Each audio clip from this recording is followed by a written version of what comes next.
What's going on, everyone? Welcome to TLE TV, TLE News. I'm your host, Hassan Labduni, and today is a very important day right now in the conscious community, especially among black folks, as Dr. Umar sits before the Board of Psychology in the state of Pennsylvania to find out whether or not he's going to have his credentials removed.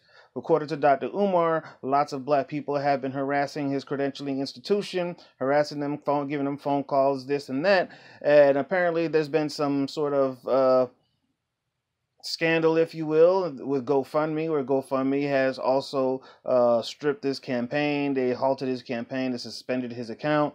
And Dr. Umar also blames black folks on that. He's saying that black folks are out to destroy what he is trying to do for black people. So Dr. Umar is going to sit before the board this morning. We're waiting to find out more on what's going to go on with that. But as we await word on Dr. Umar's predicament, let's go ahead and speak on Dr. Umar and break down the message versus the messenger.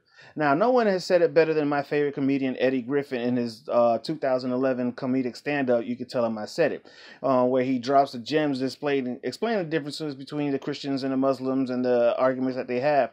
Now, from the very first moment that I heard the punchline that he used within that joke, my perspective and outlook on the world was forever changed.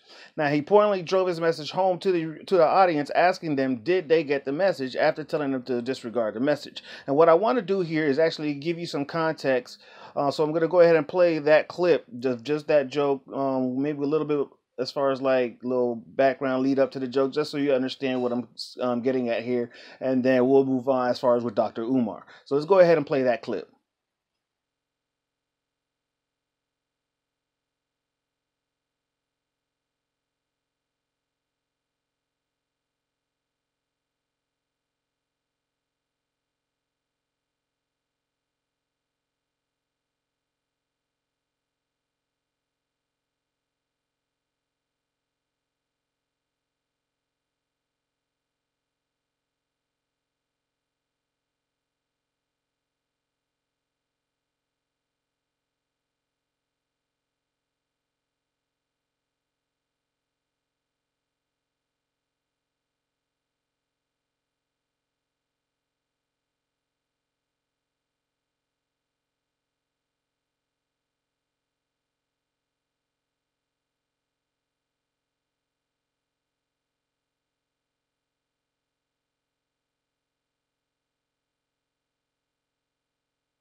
All right, so now did you get the message? No, did you really get the message?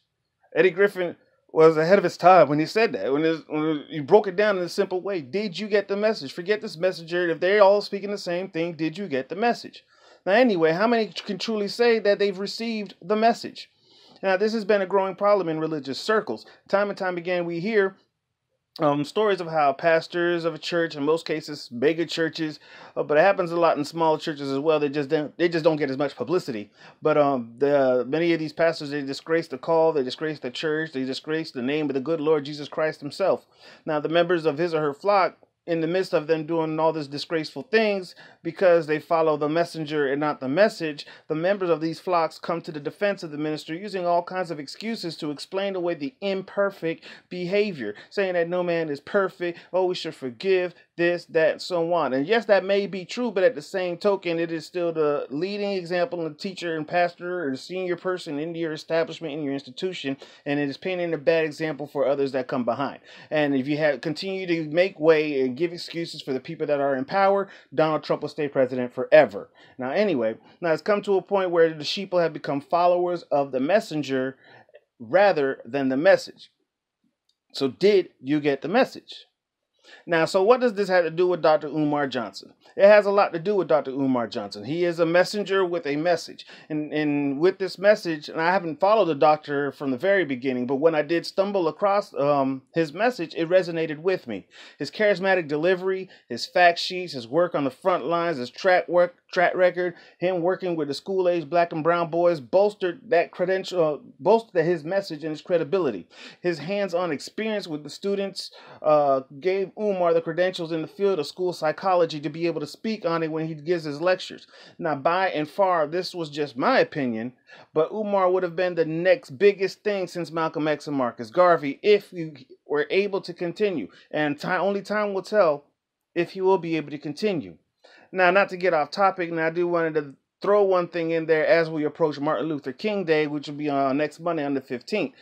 Have you ever wondered why the United States of America celebrates Martin Luther King Jr.? They herald him, they give him a holiday, they observe this day and so on, but they don't recognize Malcolm X, they don't recognize Marcus Garvey. Think about that. Just let that marinate. Anyway, back on to Dr. Umar. Now, Dr. Umar's message is clear and concise. His message is Pan-African to the core. For those that are not familiar, Pan-Africanism is a worldwide intellectual movement that aims to encourage and strengthen bonds of solidarity between all people of African descent. It is based on the belief that unity is vital to economic, social, and political progress and aims to unify and uplift people of African descent. Now, while Dr. Umar's message is Pan-African in nature, his primary focus is on the miseducation of the black youth, in particular black boys. Now, Dr. Johnson rails against the abuses of special education and how the school system uses special ed as a crutch to the detriment of black boys. He connects ADHD and special ed to the school-to-prison pipeline and instructs parents for free how to maneuver the bureaucracy of the American education system. Now, this message brought forth by Johnson is a message of self-sustainment and self-fulfillment. Now, although focusing primarily on the American education system, he also touches on geopolitical topics that affect the global African family and they should be aware of. For example, prior to Barack Obama's first election win in 2008, Umar Johnson predicted that Obama would be elected. Not only did he predict that he would be elected, he also predicted that Obama would do 2 terms. Not 1, but 2 terms. And at the end of that second term, blacks would find themselves back in a Reconstruction era. The Reconstruction period was a period after the Civil War from 1865 to 1877, where blacks, although freed, were still treated as second-class citizens, much like today. Now, you fast forward 8 years, and Johnson successfully predicts that Donald Trump will win the White House. Trump enters the White House and makes it his mission to roll back all of Obama-era policies. Now, it's uncanny how Dr. Johnson has been able to call these events out prior to them happening. It's unprecedented. And a simple YouTube search will be able to pull up many videos of Dr. Johnson doing just that. Now let's focus on the messenger, Dr. Johnson. Umar Johnson is a doctor of clinical psychology and a certified school psychologist. And as a former school administrator and school district psychologist, he's worked with special education and disruptive behavior disordered student populations for more than a decade. Now, Johnson has served as an expert witness in court hearings. He has done countless presentations around the world. The doctor is a Garveyite and calls himself the Prince of Pan-African or Pan-Africanism. Now, Umar doesn't really fit the narrative of your average Negro. Although he speaks on white supremacy, his mindset comes from a different angle. Johnson is unapologetically African. He is committed to his point of view. His position on various topics remains steadfast in the face of even the harshest of critics. Dr. Johnson is also a man. He is prone to the same deceptions men before him have faced. So far from perfect, Johnson has had his fair share of blunders. Now, going into this first, well, it wouldn't be the first blunder, but the first notable blunder was his affair, you can call it, I guess, with the conscious stripper. Now, in 2015, a scandal of sorts ran through the conscious community claiming an illicit affair on behalf of the doctor. Now, this affair involved a blonde weave-wearing resident of Fort Lauderdale, Florida, Kim Ringgold. Going by the name Conscious Stripper online, Ringgold outed Umar in a series of Instagram posts and tweets and YouTube videos, which lay out personal text messages between the two. Now, Johnson initially denied dating the exotic dancer, contending it was a series of after midnights rendezvous. We know how that goes. But according to Madame Noir, the publication Madame Noir, he blamed his escapade with Ringo for allegedly costing him $1 million donation for his boys' academy, which would have come from an unnamed NBA player. Now, the doctor could have handled the situation better, but let us remember that he is unwed. He is not a married man. He didn't cheat on his wife. He didn't step out on her. And it's not like he was doing something with a white woman, because these are the things that Umar speaks about. In that respect, he has not cheated. He has not been unfaithful. Many leaders, both black and white, have strayed outside of their marriages, whether heterosexual or homosexual. We had a senator over in Kentucky who was caught in a motel with a 17-year-old boy. Keeping on. But many of these black and white leaders have strayed outside of their marriages. They have weathered the storm of scandal, and they still remain. Dr. Martin Luther King Jr.'s accomplishments are not devalued or not denigrated over his acts of indiscretion. Former President Bill Clinton completed his full term as president in spite of impeachment hearings, and he was still able to do what it was he went into the White House to do.